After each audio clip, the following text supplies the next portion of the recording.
Leitura cênica da peça Importância do Voto Consciente. Pastoral Fé e Política, Diocese de Limeira, setembro de 2022. Vou votar é coisa nenhuma. Os políticos são todos iguais. E a política é uma droga. Essa geração, igual a minha, igual a de minha avó. Igual? E daí? Disputa de quem não me representa com quem representa nada. E o país cada vez pior. Já enjoei. Mãe, chega de enjoo. As eleições não resolvem todos os problemas, mas elas são necessárias. Necessárias para contarem um monte de mentiras e prometerem outro tanto. A cidadania, mãe. A senhora sabe mais do que eu. É coisa em construção. Nós somente teremos os nossos interesses respeitados se participarmos dos processos sociais, inclusive do processo eleitoral. Processos sociais. Aprendi na escola, aprendi com a senhora. A senhora está com tanta raiva que nem se lembra mais. Tudo isso tem a ver com cidadania. Ah, lembro-me sim. A cidadania como a integração da pessoa no conjunto de direitos que ela tem enquanto membro da sociedade. E também do conjunto de deveres ou de obrigações que ela tem para com aquela mesma sociedade. Bonito ouvir, bonito falar. Até que se vai ao mercado e se vê o preço das coisas. Eleição, eleição, eleição e nunca a coisa melhora. Mãe, se não houver integração entre a sociedade civil e a sociedade política, nós corremos o risco de viver em um mundo cada vez mais desigual. Reconhecer todo ser humano como um irmão e uma irmã e procurar uma amizade social que integre a todos não são meras utopias. Exigem a decisão e a capacidade de encontrar os percursos eficazes que assegurem sua real possibilidade. Todo e qualquer esforço nessa linha torna-se nobre exercício de caridade. Palavras extraídas da carta encíclica Fratelli Tutti, do Papa Francisco, ano de 2020. Os políticos são todos iguais. Entenda, os políticos que você diz serem todos iguais deveriam estar atuando para o bem-estar de todos os cidadãos. Aí é que está a coisa. Eles alguma vez atuaram para o bem de todos? Nem todos são iguais, mãe. Enquanto pessoas que perdem a esperança como você agora e ignoram a importância do voto, há os que se agrupam para eleger pessoas que atendam aos interesses dos grupos por eles formados. Eles têm dinheiro e compram quem e quanto eles querem comprar. Sim, corremos sempre esse risco. Mas, se o político for chamado à consciência, ele governará pensando em todos.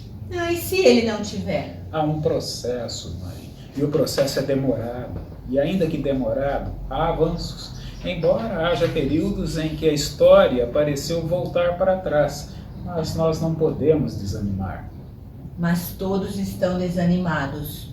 Passadas as eleições, temos de continuar nossas ações, organizando-nos, por exemplo, em sociedades de amigos de bairros, nos sindicatos, nas igrejas. Na igreja, não dizem que lá é só para rezar?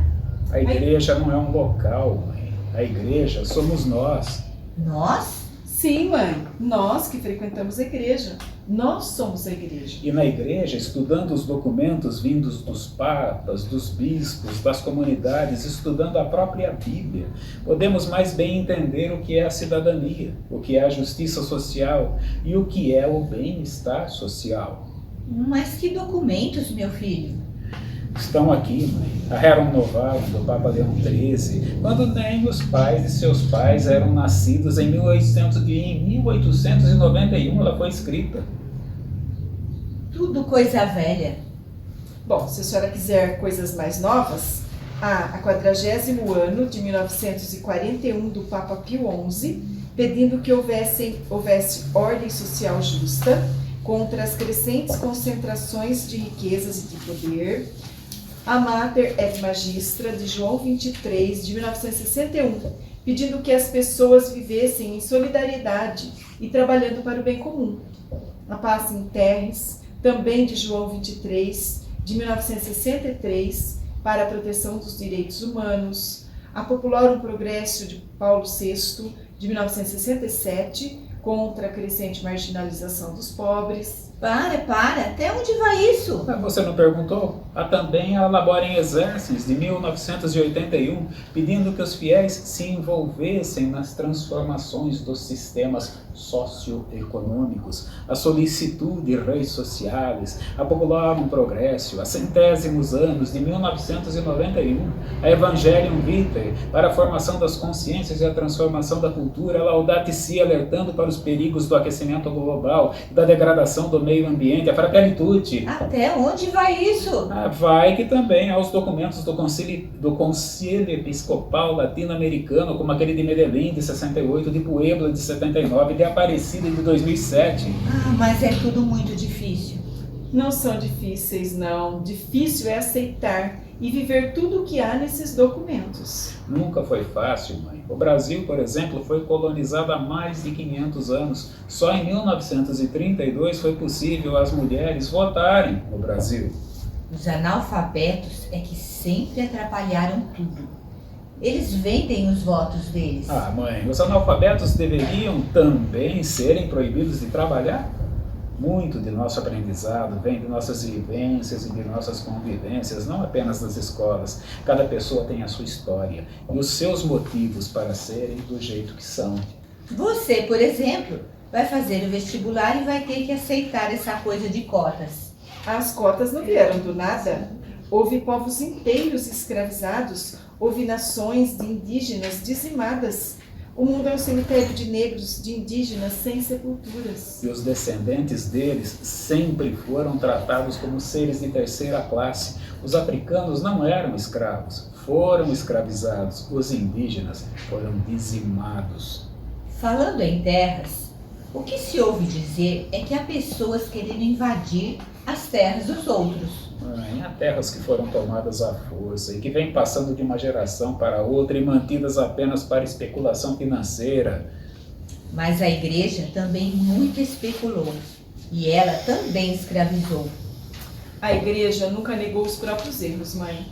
Trata-se da organização que mais foi investigada em toda a história e que mais se dispôs a fazer reparações. Há pouco, o Papa Francisco, abrindo os arquivos do Vaticano acerca das ações do Papa Pio XII durante a Segunda Guerra, disse bem alto: não temos, enquanto igreja, medo da história, entendeu? Não temos medo da história. Você falou em igreja, mas como é que podemos discutir a questão dos homossexuais? A sua questão. Eu nunca sofri restrição na igreja. Ninguém nela deixou de ser acolhido. Mas na Bíblia está escrito que é pecado. Na Bíblia, mãe, Jesus diz para aquela a quem chamavam de mulher adúltera: eu não a condeno, vai, não peques mais. Esse não pecar, nas palavras de Jesus, não implicava apenas na sexualidade. A noção de pecado vai muito além disso. E também além disso, Jesus equiparou-se aos estrangeiros, aos pretos, aos desvalidos, aos nus, aos doentes, aos que tinham fome. Mas e os casos de pedofilia? A pedofilia não é coisa existente apenas na igreja. Ela existe, infelizmente, em muitas famílias e em todas as classes sociais. Você, mãe, expulsou o papai de casa por causa da pedofilia. Eu não sabia disso. Na família, as coisas, às vezes, quase que sempre, ficam ocultas, meu irmão.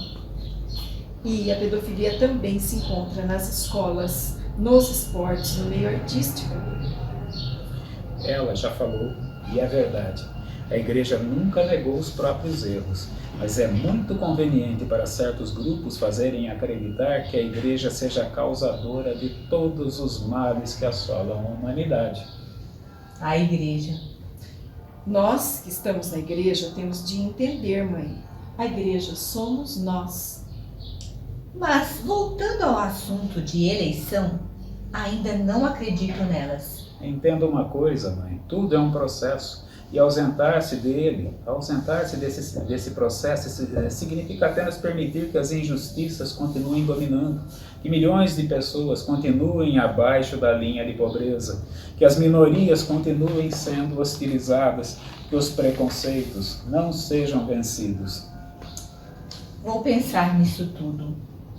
Promessa é dívida, mulher. Promessa é dívida. Agora, sou a mulher, não sou a atriz. O seu voto terá consequência. Ele decorrerá de sua consciência em estar elegendo uma pessoa de bem ou um aproveitador. A sua ausência somente será do interesse dos aproveitadores, pois eles continuarão achando que estão certos, apropriando-se do dinheiro e do patrimônio público, e em dar apenas para aqueles que eles defendem, o que seria do direito de todos. Agora sou o homem, não sou o ator. Somos chamados a amar a todos, sem exceção.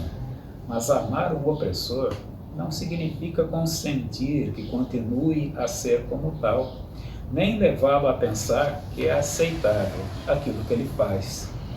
Pelo contrário, amá-lo corretamente é procurar, de várias maneiras, que deixe de oprimir, tirar-lhe o poder que não sabe usar e que o desfigura como ser humano.